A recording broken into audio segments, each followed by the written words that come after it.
विष्णु हर्षाय धूम के नारद वीणा बजाए।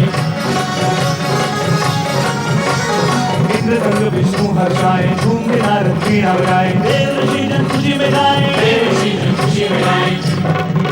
संकल्प लिया था जो समय को दिया था, आज अपना वो वचन निभाने। वेश निराला तेरे सच मुंड माला देखो घर संसार बसाने, ओ अपना संसार बसाने।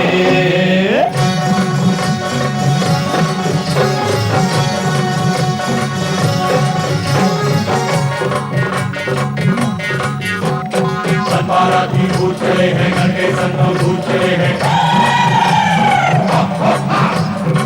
बाराती भूत चले हैं, घर के संतों भूत चले हैं। हो करियम भूत चले हैं, हो करियम भूत चले हैं। तन भभूत रमाए, माथे तिलक सजाए, भय क्षय तो जगत से मिटाने। ऐसा वेश निराला तेरे सज मुंड माला देखो घर संसार बसाने, अपना संसार बसाने।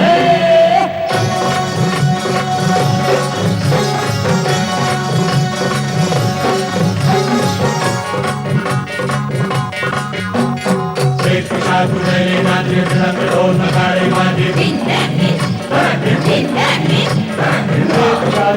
नाचे मृदंग ढोल नगाड़े बाजे। अद्भुत रूप दुनिया साजे, अद्भुत रूप दुनिया साजे। अनहोनी विपदाएं आज खुशियां मनाए, कैसा खेल रचा विधना ने। कैसा वेश निराला तेरे सज मुंड माला देखो घर संसार बसाने, ओ अपना संसार बसाने।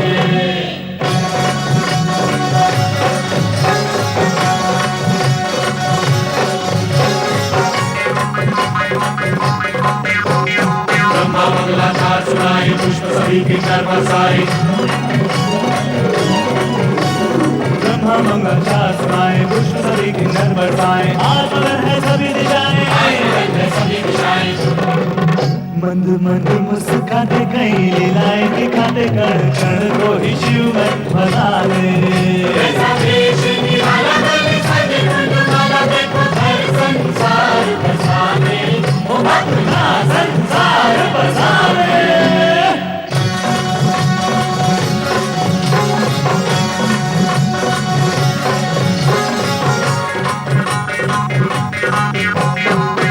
कन्यादान करेंगे, मैना जी के भागे लगेंगे। कन्यादान करेंगे, मैना जी के भागे लगेंगे। शिव शक्ति जब दोनों मिलेंगे, शिव शक्ति जब दोनों मिलेंगे। जग कल्याण होगा, देव सम्मान होगा, सच होंगे सब सपने सुहाने। वेश निराला तेरे सज मुंड माला देखो घर संसार बसाने, ओ अपना संसार बसाने।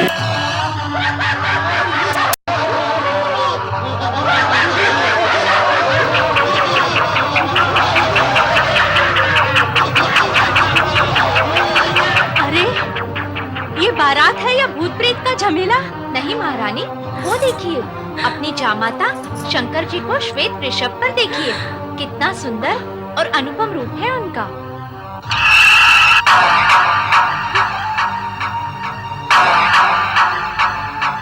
अरे कहाँ है वरराजा? कोई सुंदर है ही नहीं, सब कुरूप ही कुरूप है, सब कुरूप ही कुरूप है। भूत भूत भूत भूत। क्या हुआ महारानी? देख रही है सृष्टि सारी ये वैरागी डमरूधारी। देख रही है सृष्टि सारी ये वैरागी डमरूधारी। कैसे बनते हैं संसारी, कैसे बनते हैं संसारी। हो योगी बाबा सन्यासी देखे मर खटवासी, कैसा जीवन साथी चले अपनाने। ऐसा वेश निराला तेरे सज मुंड माला देखो घर संसार बसाने, ओ अपना संसार बसाने। पार्वती से ब्याह रचाने, देखो घर संसार बसाने, अपना संसार बसाने।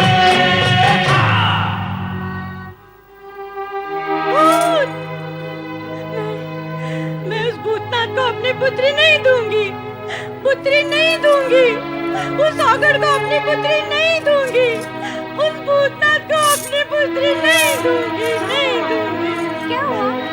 छल हुआ, कपट हुआ। देवताओं और ऋषि मुनियों ने मिलकर मुझे छला है। मुझे छला है, मुझे छला है। अब क्या हुआ महारानी? क्यों प्रलाप कर रही हो? प्रलाप नहीं करूं तो और क्या करूं? आप सबने मेरे साथ छल किया है, छल किया है। मुझे शिव का सुंदर रूप, सुंदर वर्णन सुनाकर सहमत कर लिया, पर मैंने देखा था उसका भयानक रूप। नहीं, नहीं, मैं अपनी फूल सी बच्ची उस भूतनाथ को नहीं दूंगी। मैं अपनी बच्ची उस भूतनाथ को नहीं दूंगी, नहीं दूंगी। महारानी, इस शुभ घड़ी में ऐसे अपशब्द क्यों कह रही हो? सब अशुभ है, सब अशुभ है। मैं उस भयानक भूतनाथ को अपनी पुत्री नहीं दूंगी, नहीं दूंगी, नहीं दूंगी। नारायण नारायण। व्यथा की कोई बात नहीं है महारानी मैना देवी, शांत हो जाइए, आप शांत हो जाइए। वैकुंठनाथ, मेरे मन में, मेरे जीवन में अशांति पैदा हो चुकी है। मैं कैसे शांत हो जाऊं? महारानी, नारायण नारायण। मैना रानी, शुभ अवसर पर अशांति की चर्चा आपको शोभा नहीं देती। इसका कारण मैं नहीं हूँ देवऋषि, मुझे दिलाया गया विश्वास है जो अब असत्य हो चुका है। महारानी, कहीं कुछ भी असत्य नहीं है। तो फिर सत्य क्या है? अभी अभी मैंने जो शिव का रूप देखा है, क्या वो सत्य है? यदि वो सत्य है तो मुझे स्वीकार नहीं है। मुझे कहा गया था कि वो तीनों लोक से न्यारे हैं। छल किया गया है मेरे साथ। तुम्हारे साथ छल करने से किसका हित होगा मैना रानी? पार्वती, तुम यहाँ क्यों आई हो? ना आती तो क्या करती? तुम इतने ऊंचे स्वर ना निकालती तो मैं यहाँ क्यों आती? मुझे ऊंचे स्वर निकालने का कोई चाव नहीं है पार्वती, पर मैं देखती आंखों से तुझे अंधकार में नहीं जाने दूंगी। तुम्हारी आंखों ने जो देखा वो अंधकार नहीं, भ्रम है, भ्रम। एक बार द्वार पर चलकर देखो, भ्रम दूर हो जाएगा। पर ये भ्रम मुझे ही क्यों होता है? तुझे या किसी अन्य को क्यों नहीं होता? पार्वती अथवा अन्य किसी को कोई शंका नहीं है देवी, और तुम्हें शंका के अतिरिक्त कुछ नहीं दिखता। महारानी, अपनी पुत्री पार्वती की बात मानो और भगवान शिव को शंका रहित मन से देखो, तब सभी कुछ स्पष्ट, सुंदर और श्रेष्ठ दिखेगा। हाँ महारानी मैना, शंका का वर्ण काला होता है। यह मन की आंख पर चढ़ जाए तो सब कुछ काला और कुरूप दिखाई देता है। आपने क्या मेरे साथ कोई नया छल करने की योजना की है? मैना रानी, क्या मैं तुम्हारे साथ छल करूंगा? वैकुंठपति, आप पूजनीय हैं, आदरणीय हैं। मैं स्पष्ट कहने की दृष्टता की क्षमा चाहती हूँ, पर सत्य तो यही है कि देवताओं के हित के लिए अनेक बार आपने असुरों के साथ छल किया है। केवल असुरों के साथ? देव और मानव के हित में ऐसा तो मैं भविष्य में भी करता रहूंगा, परंतु तुम्हारा संबंध तो असुरों से नहीं है, इसलिए तुम्हारे विषय में हित की ही बात सोची जा सकती है। और तुम्हारा हित इसी में है कि तुम शिव शंकर के सत्य स्वरूप को जानो और मानो। श्री हरि विष्णु, मुझे अपनी नहीं, अपनी पुत्री पार्वती के हित की चिंता है। क्या मेरी फूल सी कोमल पुत्री पार्वती उस भयावह भूतनाथ? मैना रानी, जिस पुत्री के हित और मोह में पड़कर तुम बार बार भोलेनाथ को अपशब्द कह रही हो, उस पुत्री से भी तो पूछ लो कि उनका रूप कैसा है। क्या हम सब पार्वती का हित सोच भी सकते हैं? यदि भोलेनाथ का रूप विकराल होता तो जगत की चिंता करने वाले श्रीहरि विष्णु स्वयं इस विवाह से चिंतित होते। यदि अब भी तुम्हें विश्वास नहीं है तो अपनी पुत्री पार्वती से सत्य जान लो क्या वह भी तुम्हारे साथ छल करेगी? कभी नहीं। तो फिर पुत्री की बात मानकर द्वार पर चलकर एक बार वर राजा को देख लो। हाँ, एक बार जाके देख लो माँ। देखा तो था। वह जो देखा था अहंकारी मन और शंका की दृष्टि से देखा था। अब अपनी पुत्री के पति, अपनी जामाता और वर राजा के मंगल रूप को देखकर तुम्हें सब कुछ सत्य और सुंदर दिखाई देगा। हाँ मैना रानी, यदि मन और दृष्टि में सुंदरता हो तो सब कुछ सुंदर दिखाई देता है। मैना रानी, जामाता की अगवानी के लिए तुम्हें शीघ्र ही द्वार पर पहुंचना चाहिए, क्योंकि जामाता की अगवानी व स्वागत स्वयं वधू की माता ही करती है। अब आप विलंब न करें। विजया, तुम सब जाओ और जाकर जमाता राजा के तिलक और स्वागत की तैयारियां करो।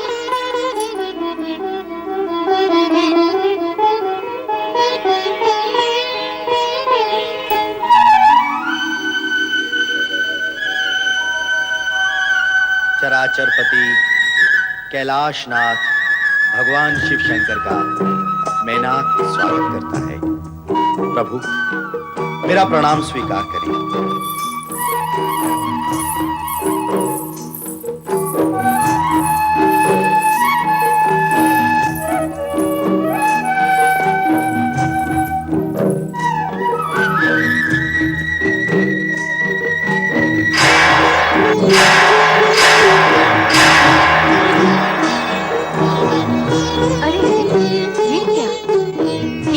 चमत्कार!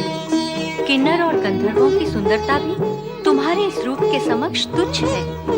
फिर मैंने तुम्हारा वो भयानक रूप कैसे देख लिया? कौन था वो तुम्हारे मन का ऐसा भ्रम जिसने अहंकार के गर्भ से जन्म लिया।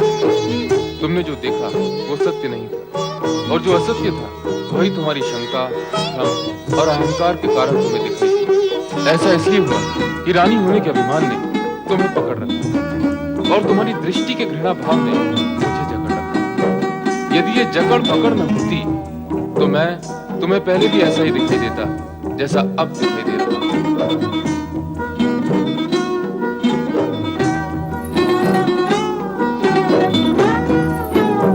अर्थात मेरा ही दोष था। हाँ, लीला मेरी थी और दोष तुम्हारा था। तुम्हारा आशंकित मन ऐसे ही दृश्य और आकृतियां देखने का इच्छुक था जो तुम्हारे भ्रम, अहंकार और असत्य को संतुष्ट कर सके। जो कुछ तुमने देखा वो तुम्हारी कुशंकाओं का प्रतिबिंब था।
जा सकता है। क्या कामदेव भी अपने दूल्हे जैसे सुंदर है? अरे ओ चमला, कामदेव दूल्हे जैसे नहीं, दूल्हे राजा कामदेव जैसे सुंदर हैं। चुप कर चुप। कहाँ भोलेनाथ का अनंत रूप और कहाँ बेचारा कामदेव। देखती नहीं, दूल्हे का मनोहारी रूप समा नहीं रहा आंखों में। कुछ भी कहो, हमारी सखी पार्वती है बड़ी भाग्यशाली, जिसे ऐसा सुंदर सलोना रूपवान वर मिला है। क्यों ही? केवल हमारी सखी भाग्यशाली है, शिवशंकर भाग्यशाली नहीं है, जिन्हें पार्वती जैसी गुणवान, रूपवान, सुशील और सौम्य वधू मिली है।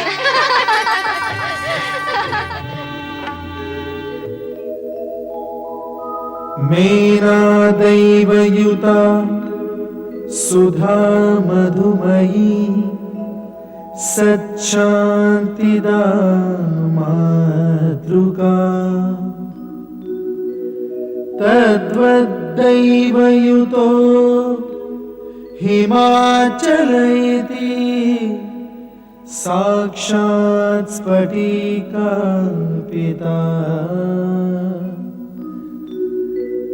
सार्धं प्रकृति वैभवादिविशदैः सानन्दयुक्तैः स्वरैः कथ्यन्ते शिव पार्वती सुखकर भूयात् सदा मङ्गलम्।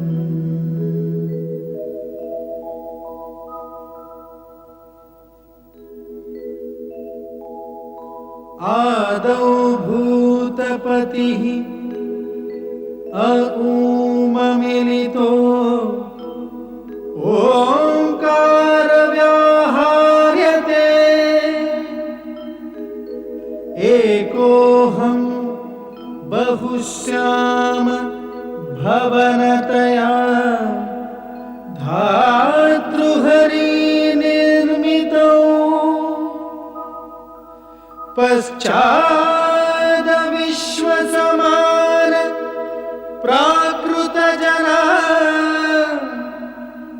सम्पादिताः शङ्करैः सोऽयं शैव विवाह्यते च प्रकृतिं भूयात् सदा मङ्गलम्।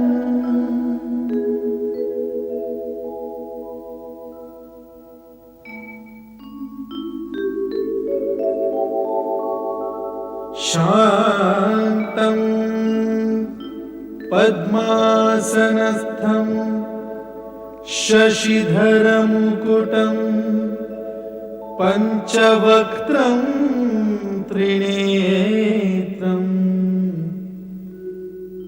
शूलं वज्रं कृपाणं त्रिशूलमपि युतम् दक्षिणागे वहन्तम् नागं पाशं च घण्टां डमरुक सहितं चाङ्कुशां वामभागे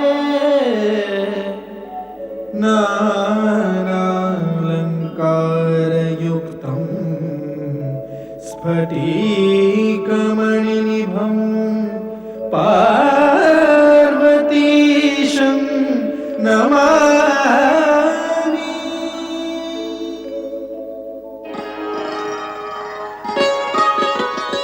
हिमालय राज, कन्यादान की विधि पूर्ण करने के लिए कन्या का पिता वर से उसका कुल, गोत्र एवं पिता का नाम, साथ ही वेद एवं शास्त्र का ज्ञान पूछता है।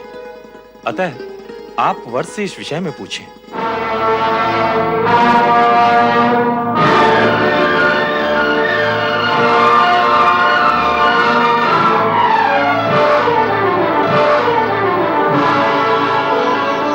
जो आज्ञा गुरुदेव। वर राजा, मैं आपसे अनुरोध करता हूं कि आप कृपा करके अपने कुल, गोत्र, पिता का नाम व ज्ञान के विषय में विस्तार पूर्वक बताएं।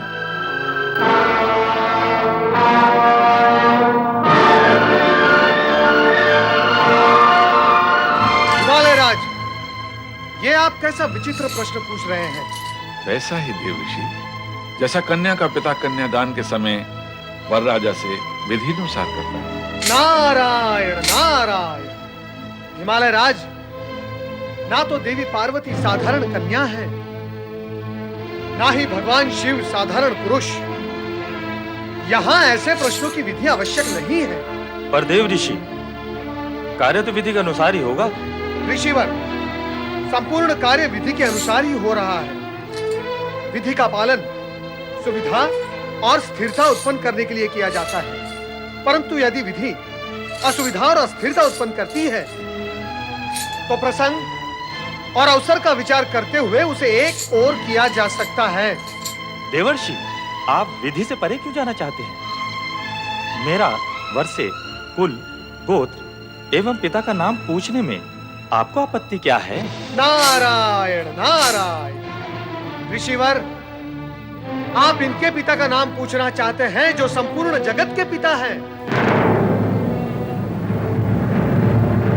जिनके होने से पूर्व किसी का होना संभव नहीं हुआ और जिनके होते हुए सब कुछ शेष रह जाएगा। उनके पिता का नाम पूछना चाहते हैं आप? तो सुनो, उनके पिता का नाम परमपिता ब्रह्मा जी भी नहीं बता सकते। मुझे क्षमा करें परमपिता, परंतु क्या आप शिव जी के पिता के विषय में कुछ बता सकते हैं?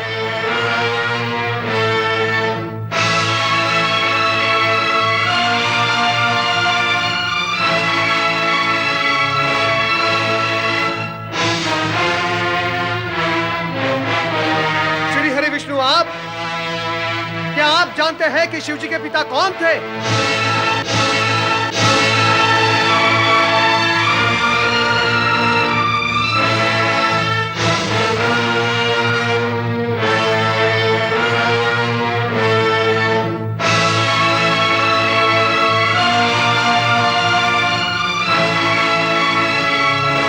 ऋषि गर्ग, गणना का आरंभ तो एक से होता है, एक के पश्चात दो और दो के पश्चात तीन, परंतु आप मुझे यह बताएं कि गणना में एक से पूर्व क्या है? बताएं ऋषिवर कि गणना का अंतिम अंक क्या है?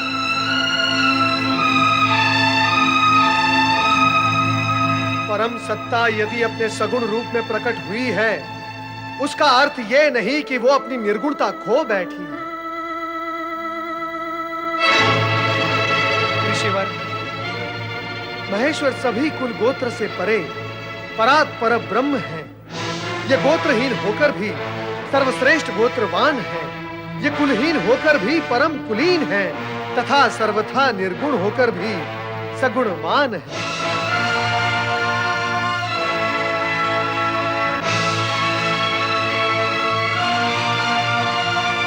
इनसे व्यर्थ के प्रश्न पूछना ही व्यर्थ है। ऋषिवर, तनिक अपनी दृष्टि उठाकर देखिए शिव जी के उस मुखमंडल को, उस तेज पुंज को जिसका न कोई आदि है न अंत है।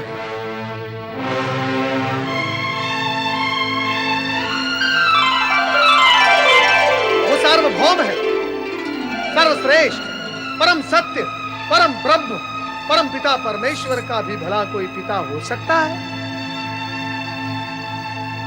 क्षमा करें, क्षमा करें शिव शंकर, मुझसे भूल हो गई।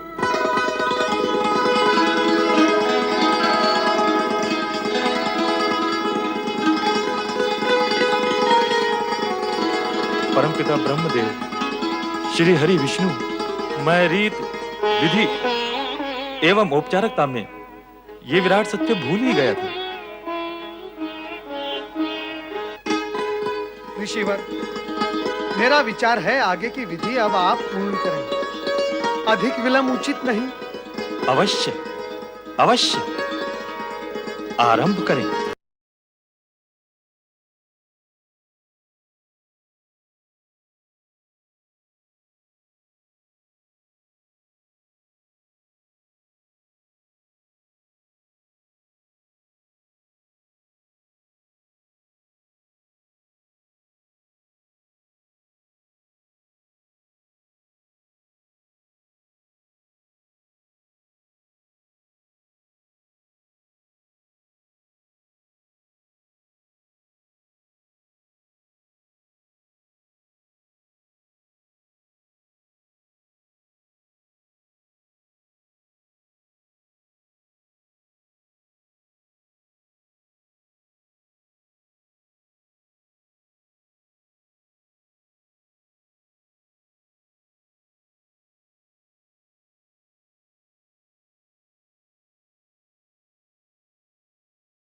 इमां कन्यां शुद्धम अहम ददामि परमेश्वर भाग्यार्थं त्वं परिग्रह्य प्रसीद सकलेश्वर।